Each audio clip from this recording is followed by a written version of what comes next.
Welcome to In This Mad World. Get the history behind the headlines, a podcast from empireandeconomics.com. I'm your host, Andrew Gavin Marshall.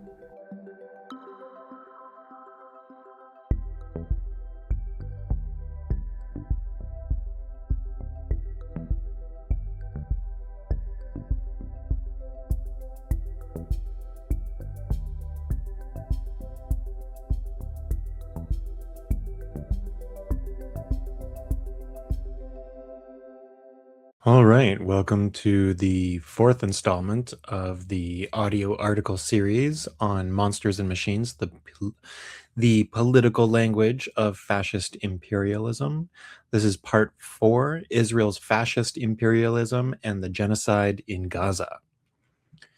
In part 1, we examine George Orwell's concept of political language, which is designed to make lies sound truthful, murder respectable, and to give an appearance of solidity to pure wind. It is a language which hides and justifies the brutality of states and empires through the use of vague and euphemistic words and phrases that can make its speakers sound like machines. While political language can be used in many areas and contexts, for the purpose of this essay, I'm focusing on the use of the language of machines when the machinery is that of empire. Thus, for the purposes of this essay and my argument, the language of machines is the language of empire. But I also introduce another form of political language, more evocative and emotional, a language of brutality, of hate, fear, and violence, with its fascist dialect, the language of monsters. In part 2, we attempt to address one of Orwell's main concerns about using clear and direct language.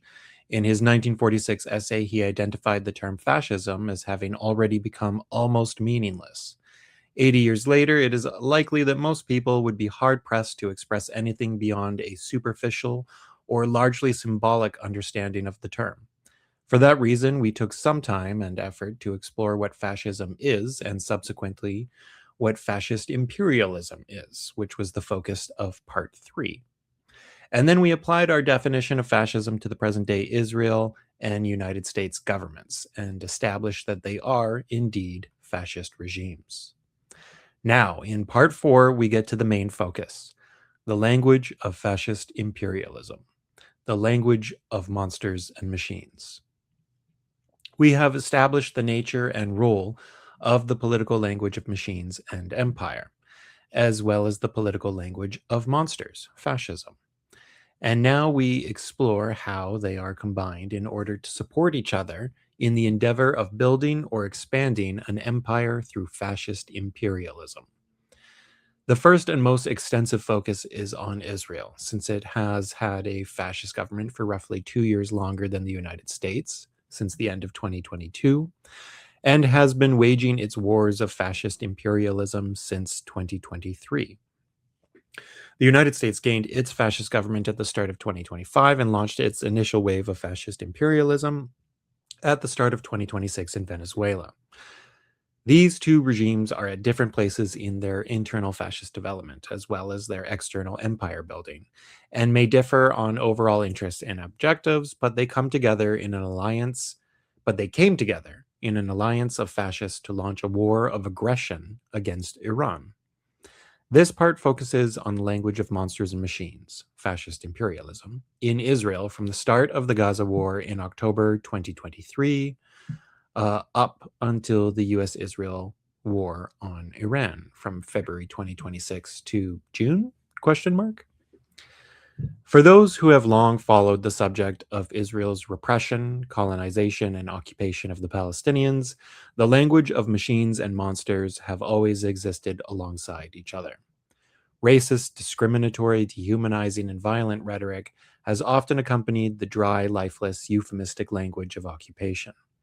In particular, the occupation of the West Bank, East Jerusalem, and the Gaza Strip that began with the 1967 war, nearly 60 years ago, put millions of Palestinians under Israeli military rule, with no civil or political rights. It established the occupation, and with it, an Israeli empire. This shaped the political language inside Israel and among its allies in the West, and a shared language of empire, the language of machines, took hold in Israeli and Western political systems. But born of this same occupation was a settler movement of religious extremists who had a vision of a future greater Israel to meet the promise of biblical prophecy, to cleanse the land of non Jews, to colonize, to settle, to expand. The settler movement in occupied Palestinian lands became a laboratory for right wing religious extremist movements. One such movement came to be identified as the Kahanists, named after a right wing extremist rabbi, Meir Kahane, who had previously founded a paramilitary racist group in New York, the Jewish Defense League, or JDL, which was eventually outlawed. After he moved to Israel and founded the Koch Party and broader Kahanist movement, he generated a following of people who believed, as he did, that the Arabs, they never used the name Palestinian, must be expelled from all of the land or turned into a people with slave status, that segregation and apartheid structures must be expanded beyond the barriers of the occupation and across Israel as a whole, that the liberal democratic political system must be replaced with an authoritarian religious theocracy. He was explicitly racist, imperialistic, and fascist, and he and his party were deemed to be beyond the pale even for mainstream Israeli society. Even the right-wing Likud party, then led by Menachem Begin, a former Zionist terrorist leader in pre-Israel Palestine, refused to engage with Kahane or his ideas, and he, along with virtually all other parties, would stand and leave the Israeli Knesset, the parliament, when Meir Kahane would stand to speak during his very brief duration as a member of the Knesset, before he was ultimately banned for hate speech. And as I am sure you could imagine, to surpass the bar for hate speech against Arabs in Israel was surely a feat, but it was also a different time many decades ago. Kahane himself was assassinated in New York in 1990, but his legacy lived on in the actions of Jewish terrorists, such as Baruch Goldstein, who massacred dozens of Palestinians at prayer in an ancient mosque in Hebron in 1994, or the settler who assassinated the Israeli Prime Minister Yitzhak Rabin in 1995 for having agreed to peace talks with the Palestinians. After several high-profile terrorist acts, the Koch Party and Kahanist movement were outlawed as terrorist organizations, but its ideas lived on among a group of extremist settlers in the West Bank, and over time they founded organizations and parties that sought to pursue Kahanist ideals, and trained Israeli youths to become child soldiers in a paramilitary army inside the West Bank, known as the Hilltop Youth. These are the racist teenage boys that you see harassing and attacking Palestinian farmers and villagers on a daily basis, who have also engaged in numerous acts of terrorism, such as burning Palestinian families alive, including a baby, while they slept in their home. The Kahanists would agitate and frustrate even the Israeli army, let alone the Palestinians. After years as a young activist getting arrested dozens of times for various provocations and racist acts, one prominent Kahanist even became a lawyer and would go on to represent the Hilltop Youth and other Jewish terrorists. Over time, and after several failed attempts, this lawyer would enter the Israeli Knesset under a new party, the Jewish Power Party, the modern incarnation of the racist and fascist Koch Party. Soon after, Benjamin Netanyahu would engineer this party into a coalition government under his leadership, and the party's leader, a man named Itamar Ben-Gvir, would be given the cabinet position of National Security Minister with responsibility to oversee the police and prisons.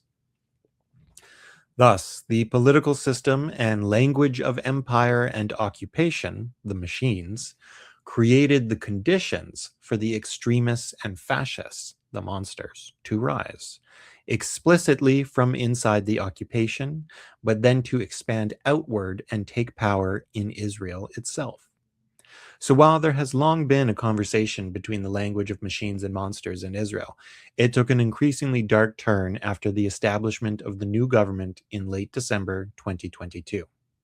Fascist language and fascist politics were now explicitly mainstream and in power, no longer relegated to the margins or dismissed as fringe. Fascism had taken political power. And after the Hamas attacks of October 7th, 2023, fascist imperialism would be the default response. As such, the language of monsters and machines became more entangled than ever before. The conversation had become a monologue, but one delivered by a deranged psychopath. It would appear as if the language of machines and monsters had become inseparable in Israel, and thus that the project of empire is now inextricably linked to the project of fascism. Though the explicitly fascist party, Jewish Power, or Otzma Yehudit, and its leader, Ben Gvir, are not by far the most popular party or political leader in Israel, its ideas are increasingly part of the mainstream, and it becomes increasingly hard to distinguish political leaders based upon their rhetoric. The language of monsters and machines, fascism and empire, blends and becomes mutually reinforcing, as do their political projects and methods. Israel's fascist war began following the events of October 7th, 2023. It was clear from the start that this was going to be a different kind of war, with an unprecedented level of intensity and brutality. The Israelis were not simply aiming to address the threat posed to them by a militant armed resistance group inside the besieged territory of Gaza, but they were aiming to exact a punishment upon all of Gaza and its population, to impose a system of collective punishment, which is a war crime, on 2.3 million Palestinians trapped in a small and isolated territory. The Israelis were not only pursuing imperial objectives related to security and defense, but they were pursuing violent emotional objectives related to vengeance and brutality. In the first days of the war, when Israel ordered roughly half the population of Gaza, some 1.1 million people, to flee south to the bottom half of the strip, it was evident that mass displacement was going to be a prominent feature of this war. The order of displacement, or ethnic cleansing, was called an evacuation, and Israel warned that anyone who remained in the north of the strip would be seen as an accomplice in a terrorist organization. In other words, Israel was determining that by virtue of your geographic location inside an enclosed territory, you would be designated as a terrorist, and thus your murder would be officially justified. This is the language of machines, of empire, when ethnic cleansing and mass displacement can be called evacuation. When Orwell described this same act with the political language of 80 years ago, he said mass displacement was translated into transfer of population. The Israeli version is even more cynical than this euphemism, since by framing it as an evacuation, they imply that it is being done for the good of the population, that it is a moral imperative, that they are saving the people from the death and destruction that the Israelis are about to unleash. Such language is stated by the Israelis and then repeated by their allies and the media. The language of machines has thus always served to hide monstrous acts. As one Israeli military official put it, this evacuation is for your own safety. It became quite clear, quite fast, that mass displacement was not the only threat to the Palestinians. Israel's political language and actions had entered a genocidal stage. I do not intend to litigate the case for why Israel's war on Gaza constitutes genocide. The case has been made and largely settled by others.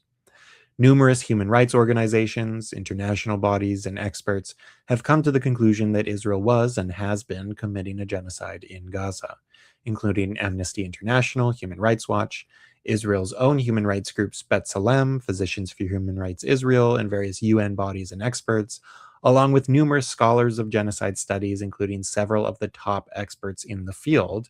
There is also an ongoing case against Israel at the International Court of Justice, ICJ, for committing genocide, and arrest warrants from the International Criminal Court, ICC, for Israeli Prime Minister Benjamin Netanyahu and his former defense minister, Yoav Gallant, for committing the crime of starvation.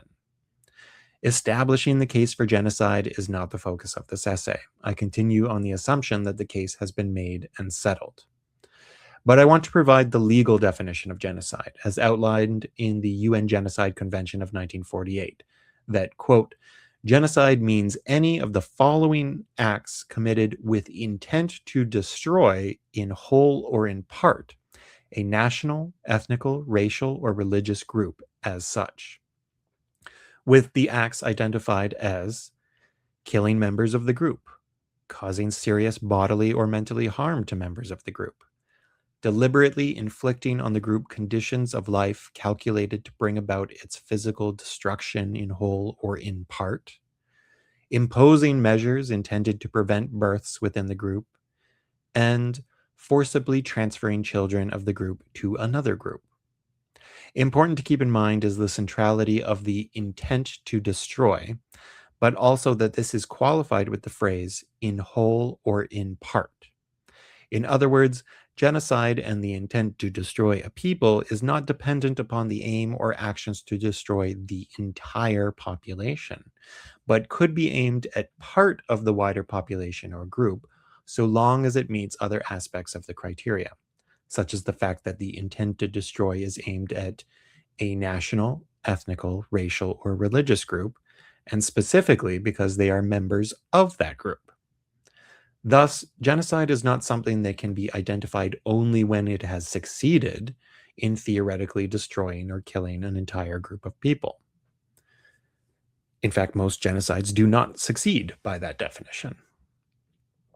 Genocide must be understood as a process, not an event or single outcome. Similar to how we define fascism, we can also understand genocide as a method of politics that is concerned with issues of war, domination, nation, and empire. It too exalts in violent, depraved fantasies made real, and is fueled by a sense of victimhood, humiliation, and revenge. It aims to mobilize and incite significant segments of the population and to take or consolidate power through mass death and destruction.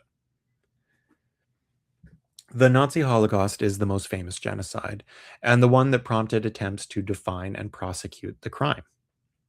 That genocide was undertaken by the Nazis for both national and imperial objectives and rationales. They wanted to cleanse their nation of Jews and other undesirables, but there were limitations to how far the Nazis could initially go. When they came to power in 1933, they attempted to implement a boycott of Jewish businesses. It was a rapid and dramatic failure. The majority of Germans simply didn't share the same Nazi zeal for anti-Jewish ideas and actions. German society had to be further radicalized, and the most extreme racial policies and objectives had to be less in the public view. Initially, the Nazis simply wanted the Jews gone, to deport them to other countries and places. But the war changed everything. As Germany's borders grew and its empire expanded, it found itself the ruler of many more millions of Jews and other undesirable elements. Nazi policy during its fascist wars of conquest and subsequent occupations unleashed violence and brutality against the Jews and all those deemed enemies. The Nazis built up their vast system of concentration camps across Eastern and Central Europe, largely designed as labor or detention camps, at least initially. But as the war went on and the number of Jews under German rule increased, the intentions and actions became explicitly genocidal, and concentration camps became death camps. The Holocaust was thus designed and implemented at an industrial scale. German fascism was concerned with issues of nation and empire. So too was the genocide it undertook, to cleanse the nation and rule the empire. While this is the most famous genocide, it is far from the only one. Probably the vast majority of genocides in modern world history were perpetrated through imperial and colonial wars. The decimation of indigenous peoples across the Americas over the course of centuries is perhaps one of the most striking examples of understanding genocide as a method and process, rather than as a single event or objective. Imperial and colonial wars are most violent in the early stages of building the empire or the final stages of trying to keep it from falling apart. In these situations, they can often take on genocidal proportions. The French in Algeria and the British in Kenya are two notable examples in the post-World War II period of imperial decline, leading to wars approaching or reaching genocidal proportions. They were wars waged in response to armed movements resisting colonial governments and racist settler societies. Sound familiar? While the tactics of the resistance was often described as terrorism, the response of the imperial powers was to resort to mass killing, displacement, and even corralling into concentration camps, ultimately murdering many hundreds of thousands. But in the end, they lost their colonies, which became new and politically independent nation states. As empires declined and decolonization spread across much of the world in the post World War II period, nearly 100 new nations were formed out of the colonies of collapsed or declining empires. Just as genocide had its own unique characteristics during the imperial and colonial era of the 19th to early 20th centuries, so too would it take on distinct characteristics in the age of the nation state, which became the predominant political unit of the global system. Nations that sought to create homogeneous societies, often defined along ethnic, religious, or racial lines, would frequently turn to violent and brutal tactics of domination, ethnic cleansing, expulsion, or mass killing and genocide. The method and process of genocide became a method of building and consolidating nations and states, of cleansing the communities within their borders, of establishing their control over their territory and populations, of addressing threats to their power, and enacting efforts to expand and consolidate that power. The Rwandan genocide of 1994 is an example of this post colonial nation state genocide, pitting one ethnic group up against another, and in the context of an invasion and civil war, allowed them to wage a campaign of extermination framed as an act of self defense.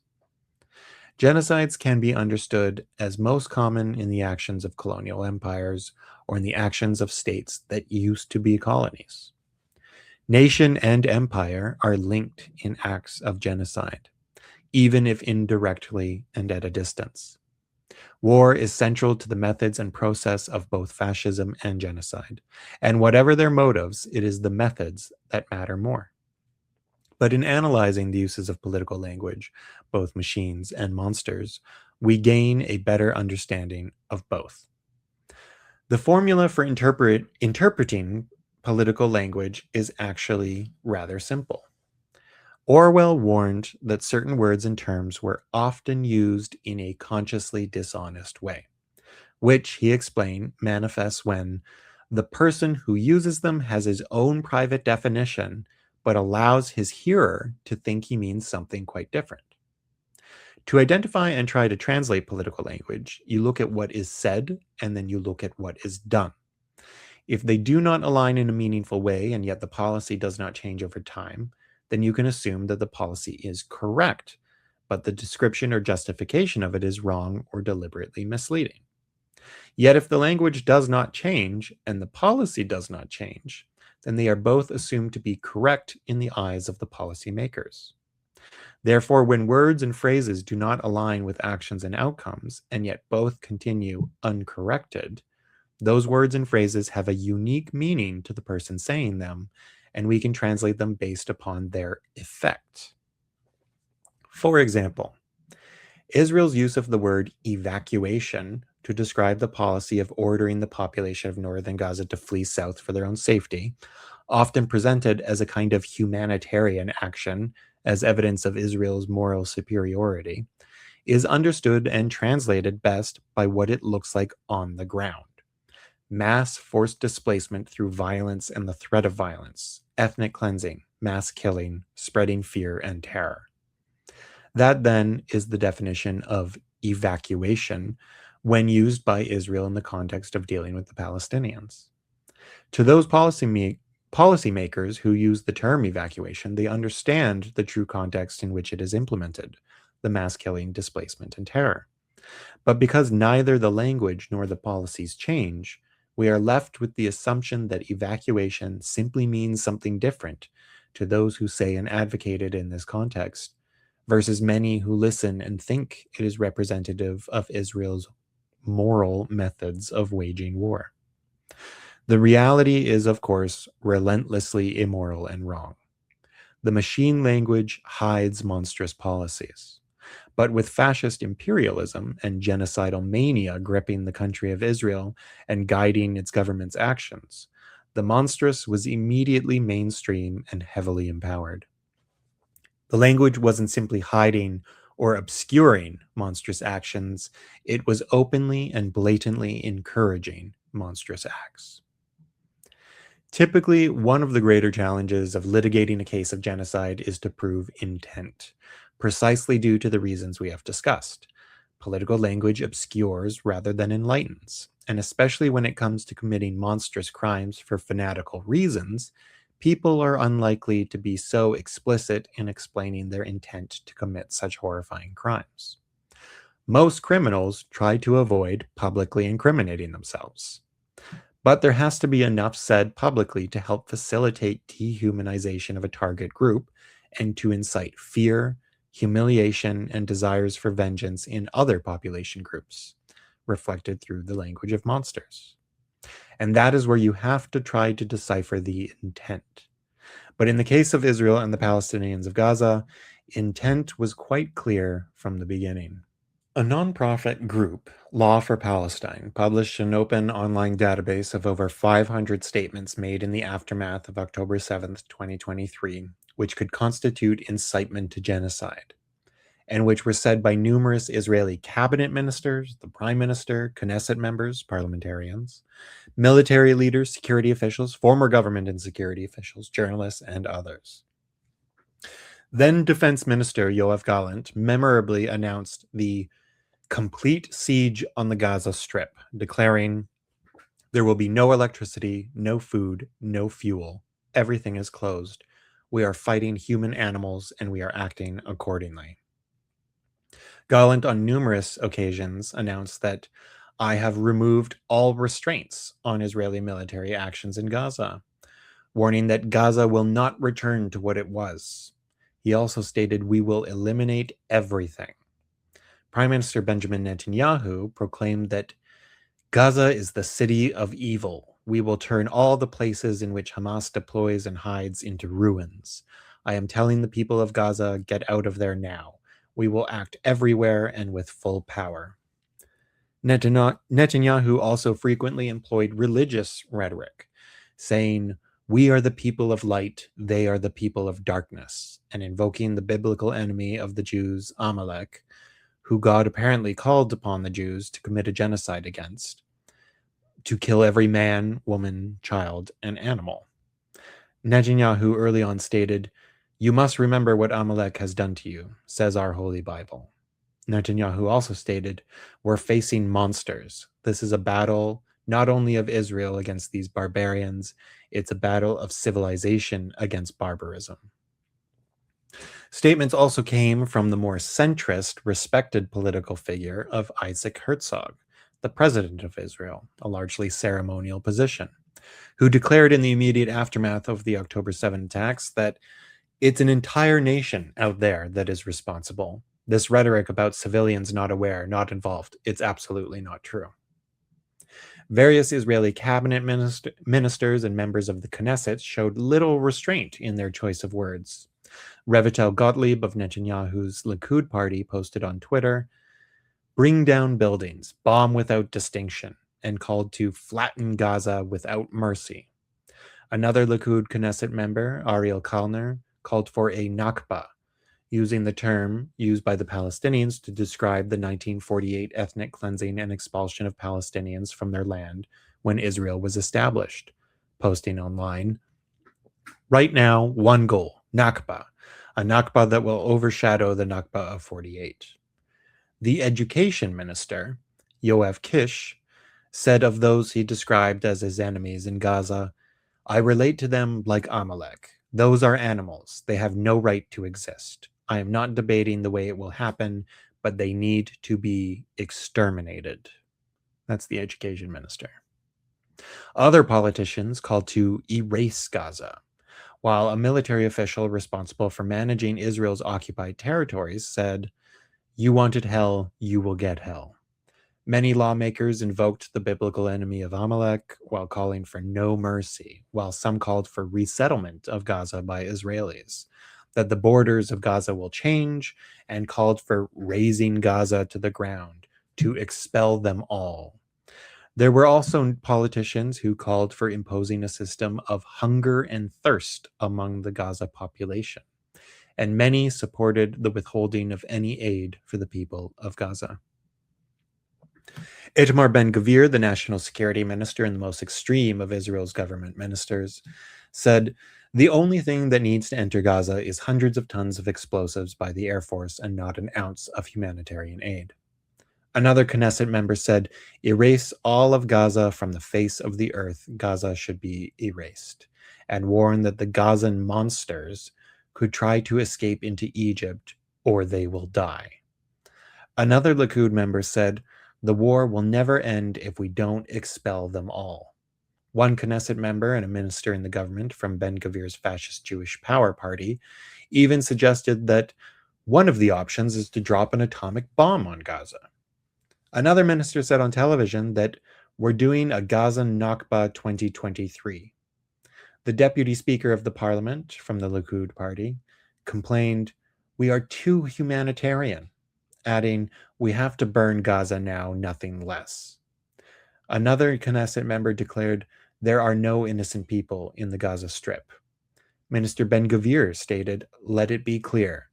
When they say that Hamas has to be eliminated, it also means those who celebrate, those who support, and those who give away candy. All of these are terrorists, and they also need to be eliminated."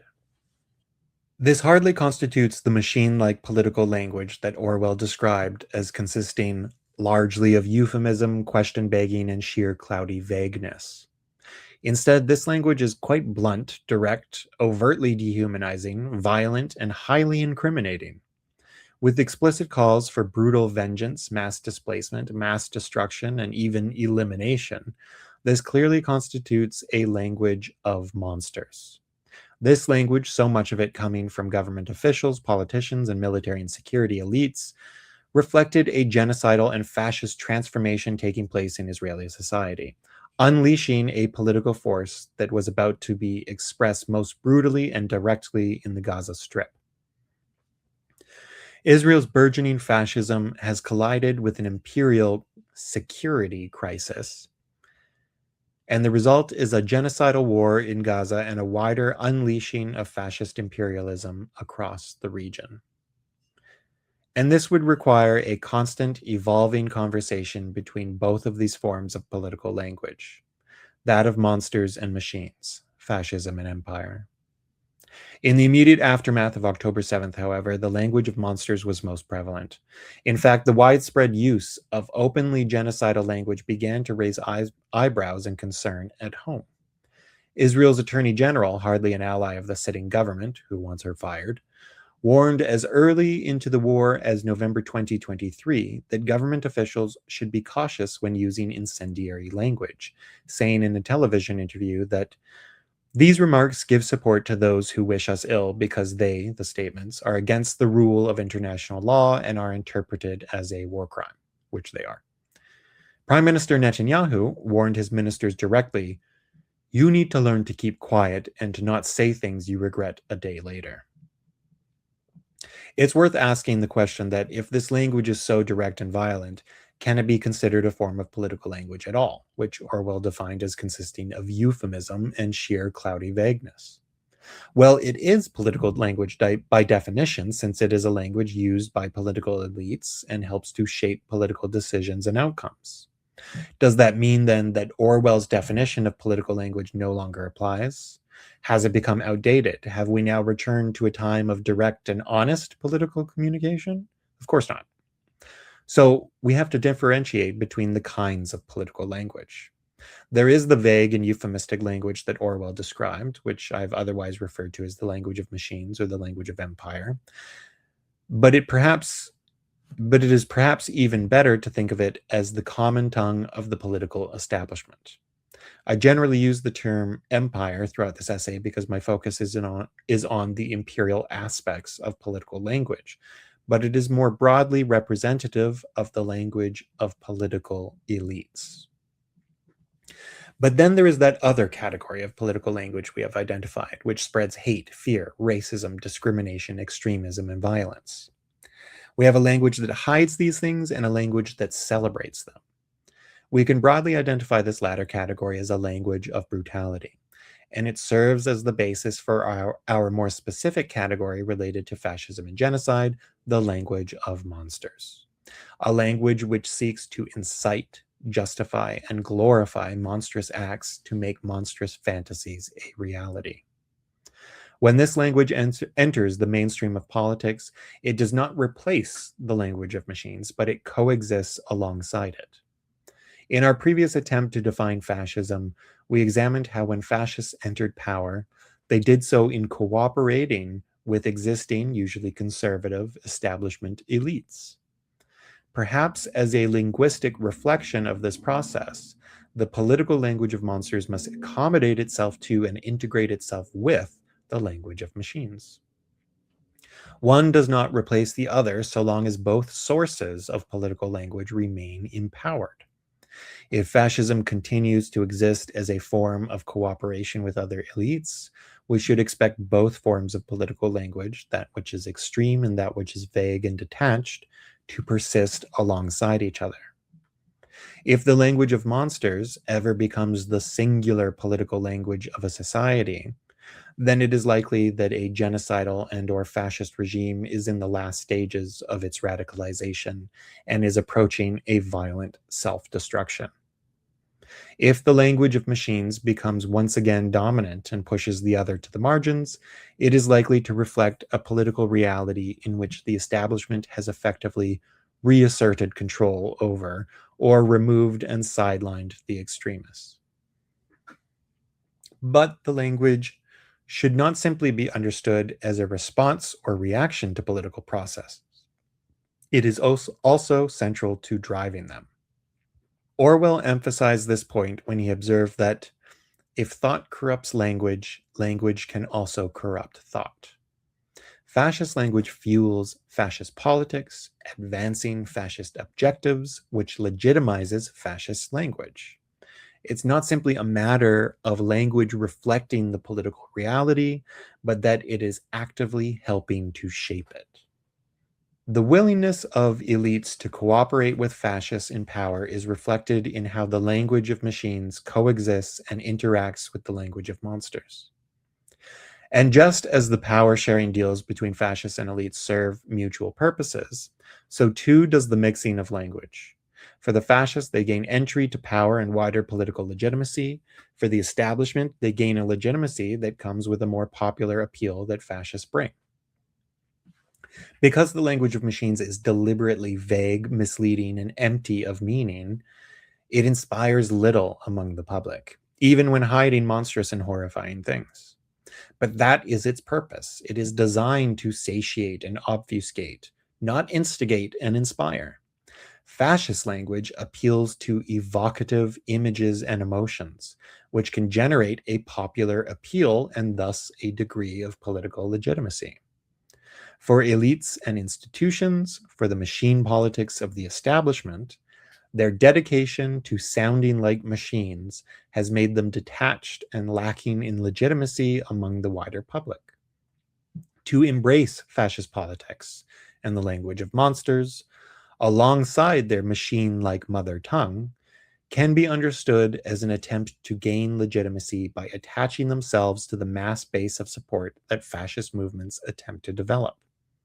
This helps to explain why, when many establishment politicians find themselves struggling to connect with the public and maintain legitimacy, they sometimes turn to racism, xenophobia, transphobia, misogyny, and homophobia. The languages of monsters and machines can therefore be mutually reinforcing, each providing the other with a degree of legitimacy and access to power. But their combination can create the basis for a fascist and/or genocidal government, state, and society.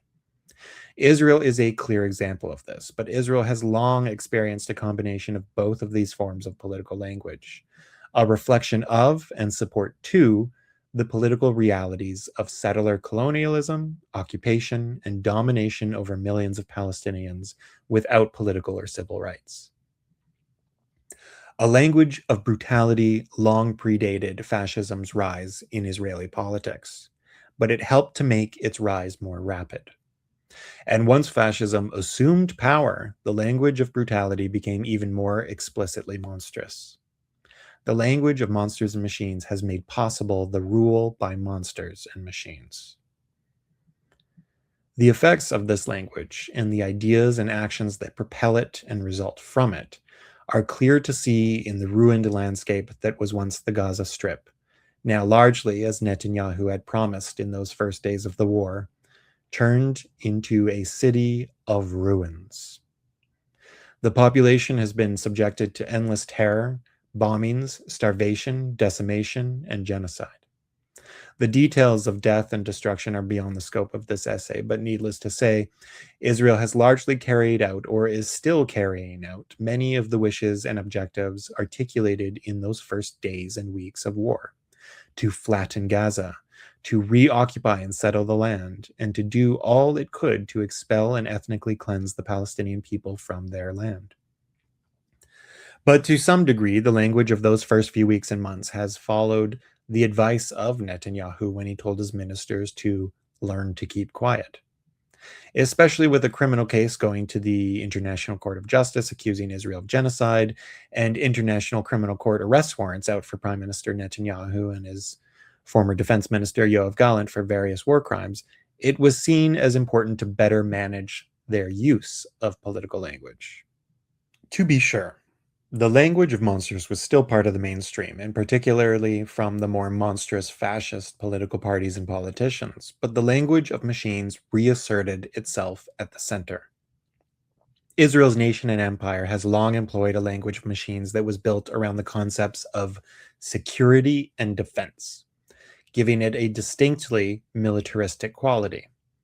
This has been the case from the origins of the state in 1948 to the start of the occupation in 1967, right up until present.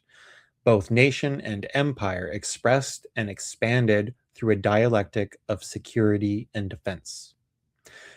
This, more than Hebrew, is the mother tongue of the Israeli political and military establishment, and society more broadly. Thus, those who espouse the language of monsters, of hate and violence, are equally capable of adopting the standard dialect. What were in late 2023 open calls for ethnic cleansing and a new Nakba against the Palestinians in Gaza to eliminate and destroy have now largely, though not exclusively, become more sanitized, dulling, and vague discussions about buffer zones and voluntary emigration. Israel has long been creating buffer zones inside occupied Gaza. As Israel occupied new territory in Gaza, it destroyed all the buildings and infrastructure that constituted Palestinian life and society. It was a forward trajectory of scorched earth policies, destroying all in its wake, making it unlivable. This strategy of destruction began with a so-called buffer zone along the inside of Gaza's border with Israel, stretching into Palestinian, not Israeli territory.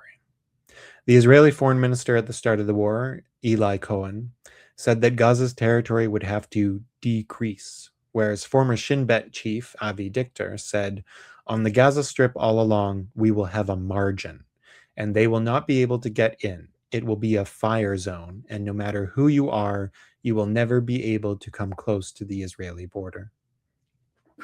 In justifying these destructive operations, an IDF spokesman said, "The IDF is locating and destroying terror infrastructures embedded, among other things, inside buildings. This is part of the imperative actions that are needed in order to implement a defense plan that will provide improved security in southern Israel. All actions, no matter how destructive, are justified as, quote, destroying terror infrastructure." This is a language all Israelis can understand and find legitimacy within. Two Israeli authors actually wrote a book on the subject of language during the Gaza war, titled A Lexicon of Brutality, focusing on how the language of the war finds its origins before the war, but collectively shapes the Israeli perceptions about Palestinians. The fact that IDF generals would say things like, There are no uninvolved people in Gaza, as in implying that all Palestinians of Gaza are to be held responsible for the October 7 attacks, or that Palestinians were being replaced and relocated to so called humanitarian zones that were anything but, or that Finance Minister Smotrich would call for the depopulation of Gaza and the voluntary emigration of its people, all filtered through the media and public discourse of the war and into the consciousness of Israelis. One of the authors of the book, a sociologist, commented that in normalizing such language, we're becoming a brutal society. The second author, a historian, stressed that these rationales didn't begin with October 7th, but have their origins in the 1948 Nakba, when Israel deported hundreds of thousands of Palestinians, destroyed villages, allowed the public to loot the property of their former neighbors, to dry out orchards and fields, and to use great physical violence. But he added that the current Israeli government was exceptional in how it stood out. That is, there is an explicit policy of transfer, murder, and starvation, and this is leading more and more people in Israel and around the world to blame Israel for perpetrating the crime of crimes, genocide. The sociologist noted that the current war was notable for the brutal use of words. There's no longer any shame or desire to conceal. From the first moment, the leaders have been saying exactly what they're going to do, and they do exactly that. In Gaza, Israel destroyed entire cities, such as Rafah in the south, turning it into a so-called buffer zone. For much of the war, Israel would order Palestinians in Gaza to evacuate, be displaced to areas it called humanitarian zones or safe zones. These places turned out to be exceedingly dangerous, lacking in resources to sustain life, lacking the ability to house the numbers of displaced persons, subjected to ongoing Israeli attacks, including using massive bombs, and even locating them in areas that Palestinians could not go to. Eventually, Israel had made the concept of a humanitarian zone or safe zone so meaningless that it dropped its practice of using the terms altogether, instead just focusing on establishing buffer zones and no-go zones. Less euphemistically, but perhaps more horrifyingly, Israel even established kill zones inside Gaza, where any Palestinian who crossed the boundary into often arbitrary and unmarked areas would be murdered, otherwise called a combat zone. A Gaza buffer zone would in effect become a kill zone for Palestinians. Notably, the new border buffer zone that Israel demolished into Gaza along the border with Israel became a permanent kill zone for Gaza's residents. Behind this euphemistic and sanitized vague language of machines was a brutal reality of mass displacement, ethnic cleansing, genocide, and occupation. Gaza itself has been devastated beyond recognition, with various reports indicating between 60% and 70% of all buildings in the Gaza Strip damaged or destroyed, including 89% of the buildings in the city of Rafah, 78% of Gaza City, and 84% of northern Gaza. Israel has undertaken repeated attacks on healthcare facilities, infrastructure, and personnel, killing an average of 2 healthcare workers every day, over 1,700 by October 2025. Nearly 90% of Gaza's schools have been damaged or destroyed. Israel has killed upwards of 200 journalists in Gaza since the war began. Some counts put the number above 261, and that of the unprecedented 129 journalists killed around the world in 2025, Israel was responsible for killing 2/3 of them, most of them Palestinians. And of the 47 journalist and media worker killings that were classified by the Committee to Protect Journalists as being deliberately targeted, Israel was responsible for 81% of those murders.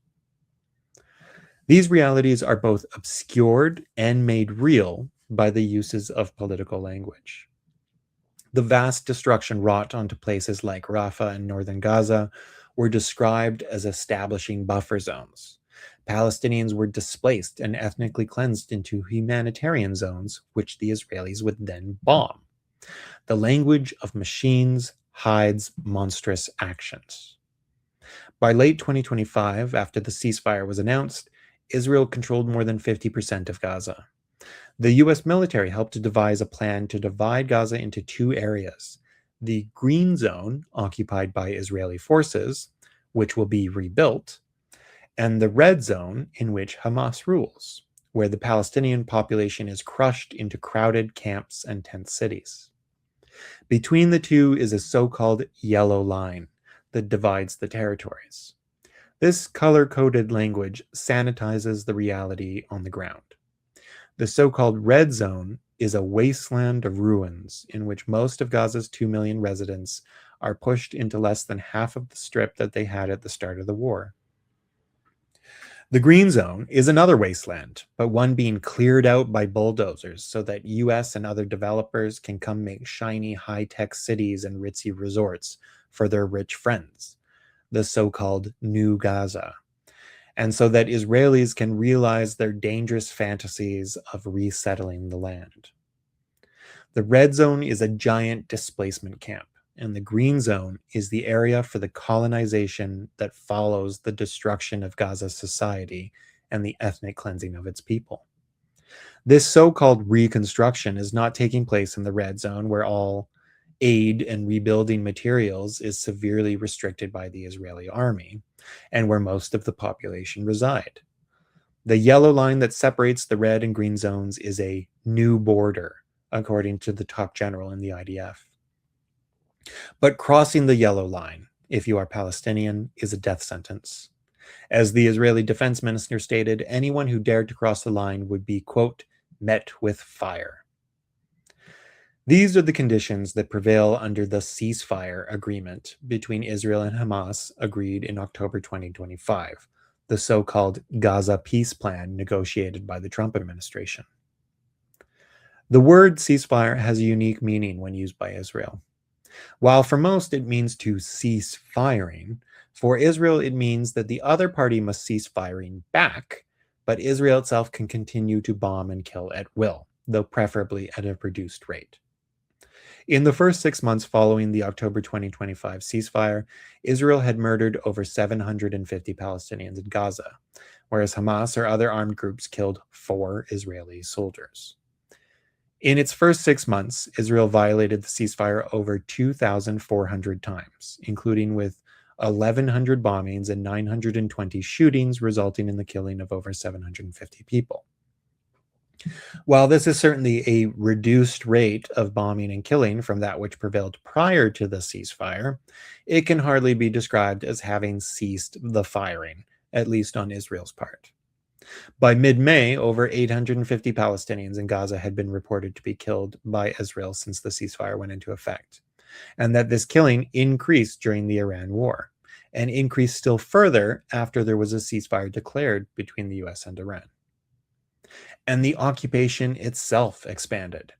In May of 2026, Prime Minister Netanyahu acknowledged that Israel now controlled roughly 60% of the Gaza Strip, a larger share than was permitted under the US-backed ceasefire agreement. Netanyahu declared, "In the past 2 years, we have shown the world what immense power is inherent in our people, in our state, in our army, in our heritage. We rose like a lion, we roared like a lion. The greatest thing we did was break the barrier of fear. We brought all our hostages home to the very last one. Today, we control 60%, meaning of Gaza." Just as numerous ministers and officials promised at the start of the Gaza war, Gaza's borders will change as a result of the war, implying that Israel will seize more territory. The establishment of buffer zones is the method for pursuing this policy. The actions of violently expelling or killing a population, decimating and razing their homes, communities, cities, and society to the ground, and then stealing the land is filtered through the political language of security and defense, the machine language of the Israeli political and imperial establishment, and comes out as phrases like establishing a buffer zone, building a security perimeter, or designating areas as part of the red zone or green zone. This is how political language makes ethnic cleansing and genocide sound vague and technocratic. One is reminded of how the Jewish intellectual Hannah Arendt, who herself narrowly escaped Nazi Germany, wrote about the trial of Adolf Eichmann, one of the top architects of the Nazi Holocaust against the Jews, when he was tried and subsequently executed in Jerusalem in 1961. In reflecting upon Eichmann's last words, a kind of boilerplate eulogy one would expect someone to give if it wasn't their own funeral, Arendt wrote, "It was as though in those last minutes he was summing up the lesson that this long course in human wickedness had taught us, the lesson of the fearsome, word and thought-defying banality of evil." Arendt elaborated on the idea of the banality of evil, observing that for Adolf Eichmann, except for an extraordinary diligence in looking out for his personal advancement, he had no motives at all. He merely, to put the matter colloquially, never realized what he was doing. He was not stupid. It was sheer thoughtlessness, something by no means identical with stupidity, that predisposed him to become one of the greatest criminals of that period. That such remoteness from reality and such thoughtlessness can wreak more havoc than all the evil instincts taken together, which, perhaps, are inherent in man, that was, in fact, the lesson one could learn in Jerusalem. Arendt's concept of the banality of evil grasps at an important truth, that acts and objectives of evil can and often are filtered through a kind of technical bureaucratic machinery. The Nazi Holocaust of Jews was not simply the violence and visceral brutality of gas chambers and massacres, but it was also the result of memos typed by secretaries for officials hundreds of kilometers away in Berlin, or discussions on the logistics of railway transportation systems, labor inputs, quotas, lodging units, and levels of industrial production. There is a scene in the award-winning film The Zone of Interest, which tells the story of the family of Rudolf Höss, the commandant of Auschwitz concentration camp in Nazi-occupied Poland. The film is a uniquely remarkable Holocaust movie in that it does not show any acts of violence on screen, nor does it even show anything inside the concentration camp. It takes place directly outside the walls of the camp, where the family, Höss's wife and children, built their dream home, with a large garden and small swimming pool for the children. All around them is the machinery of pure evil. The trains arriving in the background with new victims aboard, the constant ringing out of gunshots from inside the camp, the smokestacks burning the bodies of murdered Jews all through the night. But for the family, it was their own small paradise, inviting family and friends to visit for garden parties with kids at play in the pool. But the evil was an inescapable part of their lives. The father would return from work and have a concentration camp prisoner clean his boots. His wife would try on fur coats and lipstick plundered from murdered Jewish women, and hand out clothes once worn by murdered children to her housekeeping staff. And while the film did not show the horrors of the gas chambers killing thousands, it had a scene in which the industrial manufacturers of those gas chambers came to the Höss household to discuss their designs for the updated model, walking Rudolf Höss through the logistics of how the gas chamber works at such an efficient scale at handling the loads. This film perfectly encapsulated Arendt's concept of the banality of evil, that such monumental evil can coexist with and is even a product of such seemingly benign technocratic and bureaucratic processes. When people conjure images of gas chambers, they understandably imagine those who are stripped and hoarded into them, left to await their fate in unbelievable fear as they peer at the shower faucets. They do not typically imagine a group of men sitting around a kitchen table poring over engineering blueprints. People may imagine, as was portrayed in other films like Schindler's List, visuals of women with their heads crudely shaven being lined up and walked into an underground chamber with a fuming smokestack above them. They do not typically imagine the commandant's wife, Hedwig Höss, standing in front of the mirror modeling her new fur coat, or trying out a new shade of lipstick taken from those women marching into the gas chambers.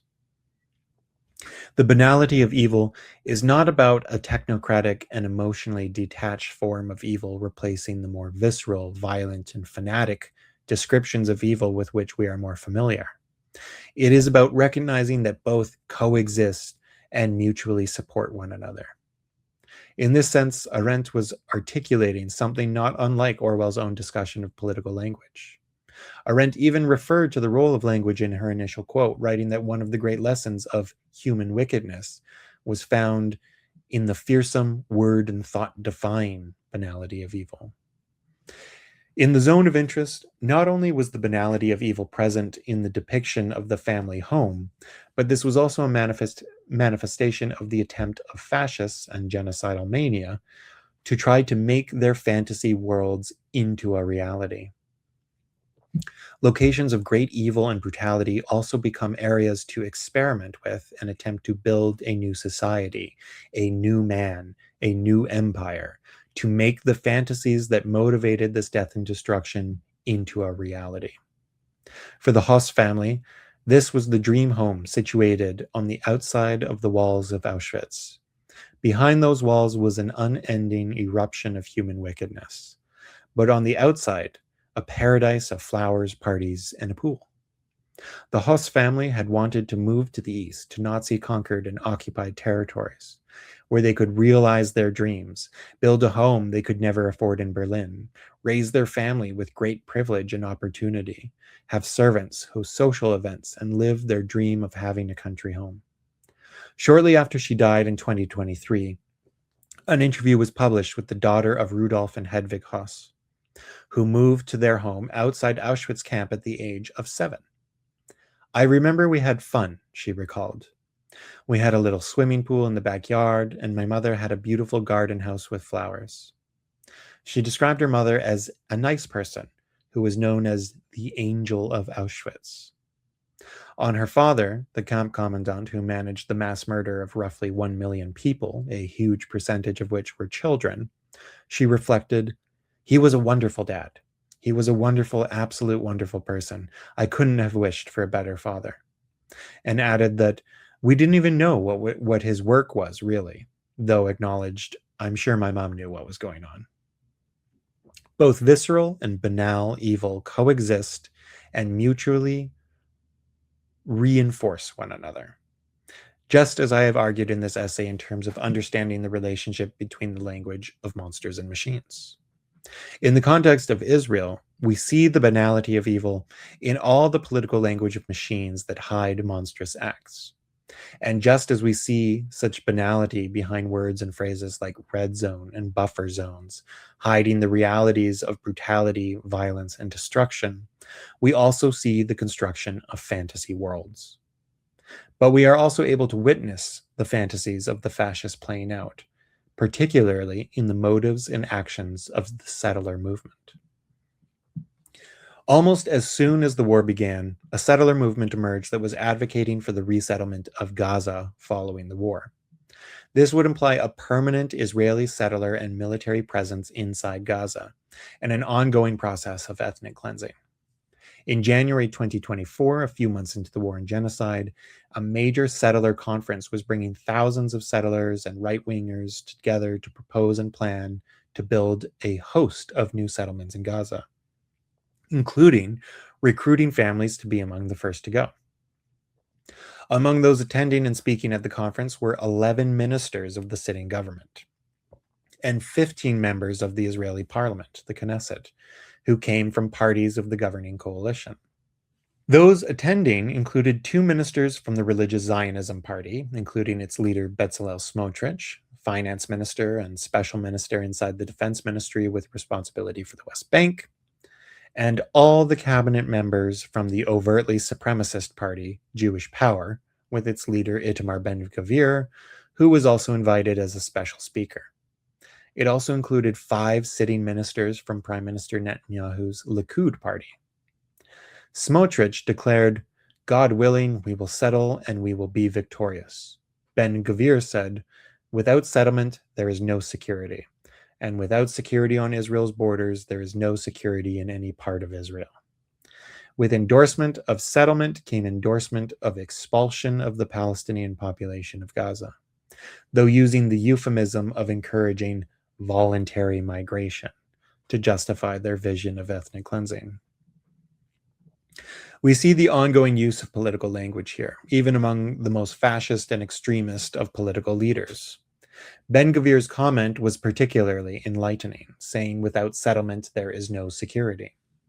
This describes the process of settler colonialism, of occupying and displacing the indigenous population, Palestinians, in order to build your own homes, communities, and society, to clear and then settle, to colonize the land.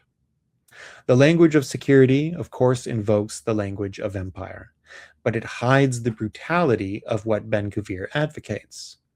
To settle is to colonize and displace, even through genocidal acts, if need be.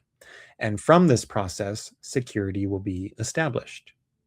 In this sense, security is understood as the absence of Palestinian resistance, to subdue, suppress, kill, or otherwise remove the threat of Palestinian resistance. Resistance to Israeli occupation, siege, colonization, genocide, apartheid, etc. But for Ben-Gvir, who embraces a Khanist fascist ideology and believes that the Arabs should be expelled or reduced to the status of a slave class, the problem is the existence and presence of the Palestinian people themselves, not simply their resistance. The threat is not their response or reactions to being repressed and killed, but the threat is their existence and presence, full stop. Therefore, security can only be achieved through removing the threat, removing the people. To ensure that they are removed and never return, Ben-Gvir and the other attendees at the conference believed that settlement, mass displacement, and colonization were the only answer. We might be reminded of history when the Nazis imagined the solution to the Jewish question to be to expel the Jews from Germany. But when Germany's borders expanded and its empire conquered new lands to settle and build a vast 1,000-year Reich, the number of Jews under German control grew many times more. As expulsion became a harder policy to implement, with few countries in the world willing to take in Jewish refugees, the logic of genocide became an official policy. Without settlement, there is no security. Without displacement, there is no control. This logic plays out in Gaza. The state seeks to establish security through the construction of buffer zones, vast wastelands of destruction of Palestinian life and society, and create a newly occupied Israeli zone of interest, to borrow the title of the film referenced above. The settlers, an array of racists, religious extremists, and fascists, offer, unsurprisingly, settlement as the solution: to displace, destroy, kill, colonize, and control the land, to make it Jewish and build their own communities there. They want to realize their fascist fantasies in the occupied Gaza Strip, but to do so would require a genocidal policy. They learn their techniques from the Jewish supremacist fantasy land of the occupied West Bank, where they are able to employ strategic uses of terror, violence, and intimidation to displace dozens, hundreds, or even thousands of Palestinians from large swaths of territory, all with the active protection of the Israeli army. In Gaza, however, it requires overwhelming violence, destruction, and mass killing to remove hundreds of thousands or millions of people from even less land. In Gaza, Israel occupies a relatively small piece of land with a large concentration of Palestinians. If security, the absence of Palestinian resistance, is the goal, directly occupying and overseeing millions more Palestinians without rights makes Israel less secure, not more. Unless they are able to expel the Palestinian population to other countries, which is described with terms like voluntary migration, the logic of genocide will build, and the settlers get closer to realizing their fantasies. Officially, Israel does not endorse the Jewish settlement of Gaza. Though nearly a third of Netanyahu's government, 11 of 37 cabinet ministers, attended the settlement conference, in addition to 15 members of the Knesset from the ruling coalition built around his party, the Likud, Prime Minister Netanyahu attempted to distance himself and Israel's policy from the actions and statements of many of its ministers. While government ministers like Ben-Gvir took the stage and said, "We must encourage voluntary migration, let them leave," Netanyahu initially replied by saying that ministers were entitled to their opinions. But eventually, Netanyahu was pressured to release a statement in English, i.e., for a foreign audience, where he said he wanted to make a few points absolutely clear that Israel has no intention of permanently occupying Gaza or displacing its civilian population, and we are doing so in full compliance with international law. While officially the government did not embrace the settler designs for Gaza, the policy was largely aligned with helping to make such a reality more possible. Here again, we see the interplay of the language of machines and monsters. The settlement conference and its main leaders and participants best represent the language of monsters, even though as ministers they have learned to speak in both tongues at the same time. Thus, calls for ethnic cleansing become calls for voluntary migration. Smotrich and others call for Israel to permanently control the territory of the Gaza Strip and to build settlements there. Ben-Gvir agreed that we cannot withdraw from any territory where we are in the Gaza Strip, and that settlement was an important thing. For Netanyahu, however, in responding to international pressure to come up with a day after plan for what Israel intended to do with Gaza after the war ends, released a one-page document in February of 2024, roughly 6 weeks after the settlement conference took place and 4 months into the war, with full-scale Israeli control of the Gaza Strip being envisioned. Israel would pursue its war to defeat Hamas in the near term, and the medium term of the plan sought to build a security area that ran along the inside of the entire border of Gaza, a buffer zone. The document read, "The security perimeter being created in the Gaza Strip on the border with Israel will remain as long as there is a security need for it." But as we have previously addressed, security implies the absence of Palestinian resistance. So in this concept, the security perimeter, or vast buffer zone of destroyed Palestinian society, will be occupied by Israel as long as Palestinian resistance persists. Of course, Palestinian resistance will continue for as long as there is a colonial and imperial system of domination over their lives. So Israel will therefore embrace permanent occupation, or seek to expel or otherwise remove the threat. So even in Netanyahu's security plan for Gaza, a similar genocidal logic can play out as in the settler fantasies. These fantasies go well beyond the deranged religious fanaticism of the settler extremists and their political allies, but extend across many political parties from right to center left. There is no functional left wing in Israel, as well as the army and other power centers and opinion shapers. It is the shared delusion of a greater Israel. This goes back to the origins of Zionism and the establishment of the State of Israel. It is the belief in establishing a larger Israel. From the beginning, during the Nakba in 1948, the mass ethnic cleansing of historic Palestine, Israel defined its frontiers through force of war. It has never truly settled its borders because it has never truly finished redrawing them through force. In 1967, Israel took over the West Bank and East Jerusalem from Jordan, Gaza and the Sinai from Egypt, as well as the Golan Heights from Syria, and thereafter established long-term occupations and settlement programs in each region. It was evident from the start that occupation breeds resistance and war.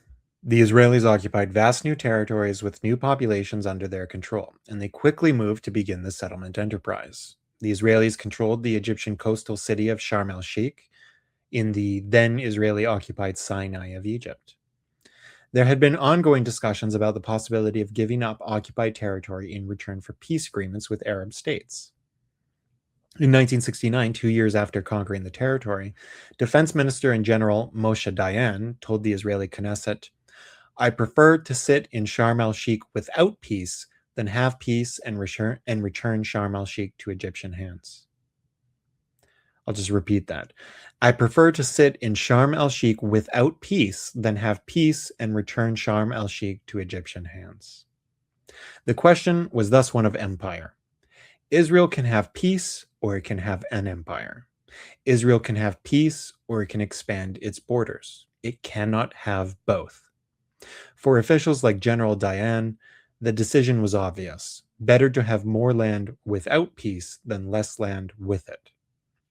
Eventually, Israel did negotiate with Egypt and return the Sinai, along with Sharm el Sheikh, to Egyptian hands in 1979 in return for a peace agreement, showing that returning stolen land can actually bring peaceful solutions. But that was not the lesson learned by the present day Israeli government, or the Israeli establishment for that matter.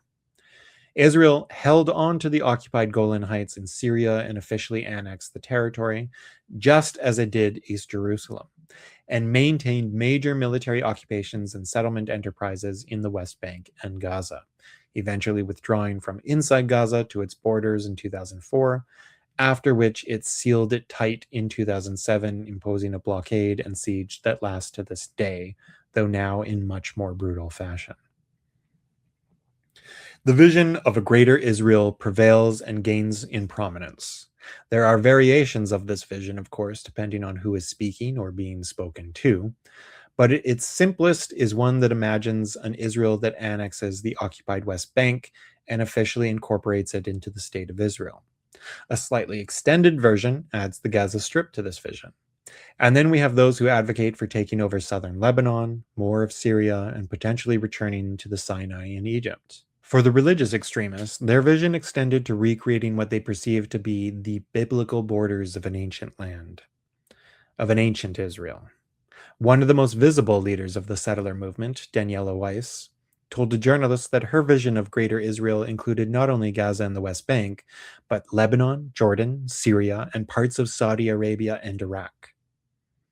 Daniela Weiss said at a major settler conference in October 2024 that we know from the Bible that the real borders of Greater Israel are the Euphrates and the Nile, referring to the major rivers in Egypt and Iraq, and said to eruptive applause in the conference hall. She added, and the sooner we make this reality, the better. She claimed she would make the dream a reality within the year, telling a group of journalists, you will see, Jews will go into Gaza and Arabs will disappear from Gaza. In an interview for the French language channel Arts documentary, Israel Extremists in Power, Finance Minister Smotrich was asked whether he endorsed the vision of Greater Israel that viewed expanding Israel's borders beyond the Mediterranean and Jordan River, to which he replied, okay, bit by bit, adding that it is written that the future of Jerusalem is to expand to Damascus in Syria, stressing only Jerusalem until Damascus.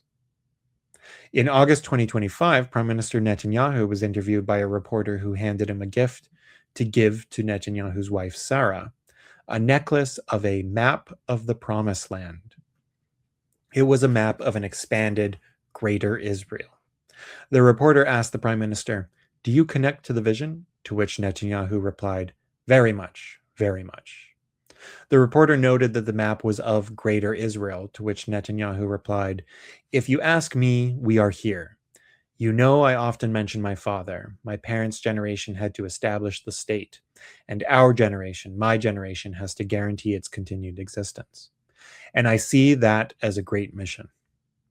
When the reporter asked Netanyahu if he believed he was on a mission for the Jewish people, the prime minister responded that he is on a mission of generations. There are generations of Jews that dreamt of coming here and generations of Jews who will come after us. Adding, so if you're asking if I have a sense of mission, historically and spiritually, the answer is yes. Fascist fantasies are played out in their most extreme forms in conquered territories. Israel's form of fascism is distinctly imperialistic, seeking to expand its borders, conquer new lands, and build and extend a vast regional empire. The fact that the Greater Israel Project is a vision shared by much of official society does not undermine the fascist vision of it, but it does mean that fascists are likely to find convenient allies among the establishment to pursue this goal. Wherever the Israeli army and state go, the settlers seem determined to follow. Fascism and empire merge their interests and their language in the pursuit of a greater Israel. This process is made possible through war, and its methods of war have reached genocidal proportions. This is the fascist imperialism of Israel, expressed through the language of monsters and machines. Thank you for listening to this, the fourth installment of my audio article on Monsters and Machines, the Political Language of Fascist Imperialism. This was part 4, Israel's Fascist Imperialism and the Genocide in Gaza. Please like, subscribe, share, comment, anything to kind of boost the algorithm, and word of mouth is also great as well. And be sure to subscribe so that you can come back and listen to the next installment. Thank you very much.